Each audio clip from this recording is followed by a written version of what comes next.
ভালো হয়ে যা, এখনো সময় আছে। সাকিব খান ভাতে মরবে, সাকিব খান পানিতে মরবে। ইকবল, তুই তো পাবনা থেকে যে আসছো সেটা কি সবাই জানে? পাবনা সোজা ওইদিকে দৌড় দে। যদি বাংলাদেশে এত বড় সুপারস্টার হয়েই থাকে, ইকবল, এই মাদারবোর্ডটায় সাকিব খানের দুর্নাম ছাড়া কোনো গান নাই, যেখানেই যাও খালি সাকিবের দুর্নাম। বাংলাদেশ তছনছ হয়ে যাবে, পুরো বাংলাদেশে কিয়ামত হয়ে যাবে। মরণের চুলকানি উঠছে, মলম লাগাই দেবনি, মলম। পরিচালক ইকবল রিভেন্স মুভি নিয়ে আসলো, সেটা আবার তুলনা করে তুফান মুভির সাথে। রিভেন্সের কাছে বলে উড়ে যাবে তুফান, এমনটা দাবি টাকলা ইকবলের। রিভেঞ্জের গতি চলবে। এই ইকবল যেখানেই যায় সেখানেই শুধু সাকিবের বদনাম। সাকিব সারা যেন কোনো কথাই বলতে পারবে না। সাকিব ওরে কি করছে?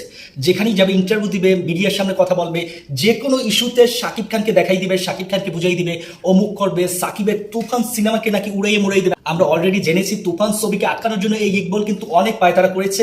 অবশ্যই সে ব্যর্থ হয়ে কুত্তার মতো হাউমাউ করছে এই ইকবল। সে এখন নিয়ে আসছে রিভেন্স ছবি রোশনকে নিয়ে, সেটা নিয়ে নাকি সাকিব খানকে দেখাই দিবে, বুঝাই দিবে, অমুক করবে, তমুক করবে, সিরিয়াল হালাইবে, এমন একটা কথা।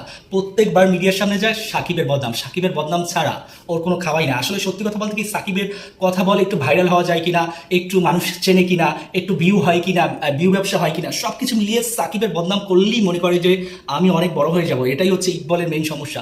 সো ইকবলকে সবাই বয়কট করা উচিত। Best of luck.